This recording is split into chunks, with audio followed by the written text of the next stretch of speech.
Hello and welcome to new video. तो आज की वीडियो में हम बेसिक्स जानेंगे एपी टॉपिक के। अब पहले मैं एक एग्जांपल से ही शुरुआत करता हूँ। एग्जांपल से ही हम इस टॉपिक को ऑब्टेन करेंगे। पहले मैंने एक नॉर्मल लिखा example 1 2 3 4 and so on up to infinity. अब अगर मैं यहाँ पे ध्यान दूँ तो ये वन होगा पहली टर्म। वन कहलाती है हमारी फर्स्ट टर्म। अब ध्यान दीजिए, सेकेंड टर्म क्या होगी? Second term is two. Two obtain कैसे हुई है? One plus one. वन में वन जोड़ के टू ऑप्टेन हुआ। थर्ड टर्म देखते हैं हमारे पास क्या है। थर्ड टर्म हमारे पास थ्री है। थ्री कैसे ऑप्टेन हुआ? इसमें वन जोड़ के two plus one. Same fourth term है हमारे पास। फोर्थ टर्म कैसे ऑप्टेन हुई? Three plus one. अब यहाँ पे हम ध्यान दे रहे हैं कि एक सेम चीज है जो हम इन दोनों हम सब में ऐड कर रहे हैं, इस सेम चीज को। तो अगली टर्म हमारे पास ऑब्टेन होती जा रही है। तो ये जो सेम चीज है ये हमारे पास कहलाती है common difference. Common difference, this is known as common difference, जिसको हम डी से डिनोट करते हैं। फर्स्ट टर्म को हम डिनोट करते हैं ए से।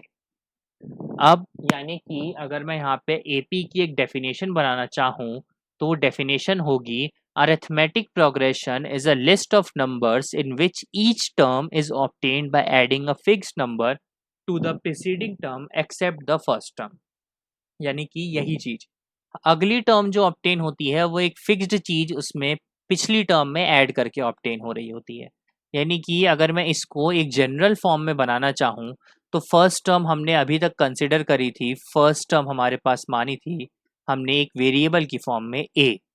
एंड कॉमन डिफरेंस एक एपी का हम जनरली मान के चलते हैं।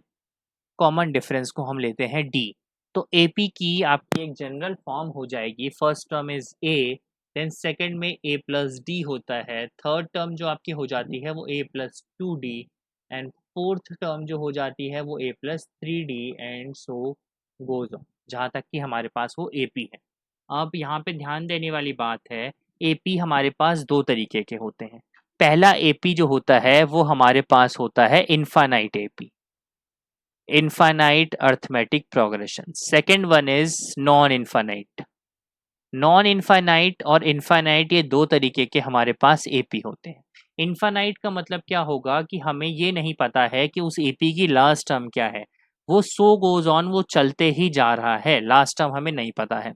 और नॉन इनफाइनाइट का मतलब क्या होता है? लास्ट टर्म हमारे पास नोन है, लास्ट टर्म इज नोन। अब हमारे पास एपी टॉपिक पे क्वेश्चंस कैसे आते हैं, हम बेसिक एक क्वेश्चन लेके चलते हैं, फिर हम बाकी नेक्स्ट क्लास में डिस्कस करेंगे। एक एपी दिया रहेगा आपके पास, दैट इज मैं एग्जांपल ले लेता हूँ 2 4 6 8 and so goes on up to infinity. सबसे पहले तो हम देखें कि ये एक इनफाइनाइट एपी है, क्योंकि हमें लास्ट टर्म नहीं पता है। तो ये हमारे पास अभी हमने देखा था, ये आपका इनफाइनाइट एपी हो गया। अब इस पे कैसे क्वेश्चन आता है? इस पे क्वेश्चन आएगा find the common difference and first term. तो फर्स्ट टर्म तो हमें डायरेक्ट दिख जाती है, दैट इज फर्स्ट टर्म हमारे पास यहाँ पे है, first term is equal to two. And common difference हमारे पास ऑब्टेन होता है, common difference is given by किसी भी दो कंजिक्यूटिव टर्म्स का हम डिफरेंस निकाल देते हैं। कंजिक्यूटिव, ध्यान देने वाली बात है, कंजिक्यूटिव एक के बाद एक होनी चाहिए वो टर्म्स, उनका हम डिफरेंस निकालते हैं। जैसे यहाँ पे मैंने निकाल दिया सेकेंड टर्म का, that is A two minus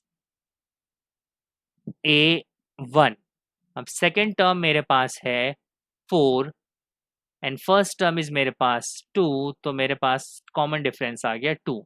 हम एक बार क्रॉस चेक भी अगर इसको करना चाहें तो सिक्स एट में से अगर हम सिक्स माइनस करें तो भी मेरे पास टू ही ऑब्टेन होता है। अब यहाँ पे अभी हमने जाना कि बेसिक क्या होता है एपी का। एक एपी के अंदर हमारा फर्स्ट टर्म क्या होता है, कॉमन डिफरेंस क्या होता है, and general form of an AP क्या होता है। अब नेक्स्ट क्लास में हम इसको फर्दर डिस्कस करते हुए इसके नेक्स्ट पॉइंटर्स पे जाएंगे और कुछ और प्रॉब्लम्स हम इस टॉपिक पे डिस्कस करेंगे। Thank you so much.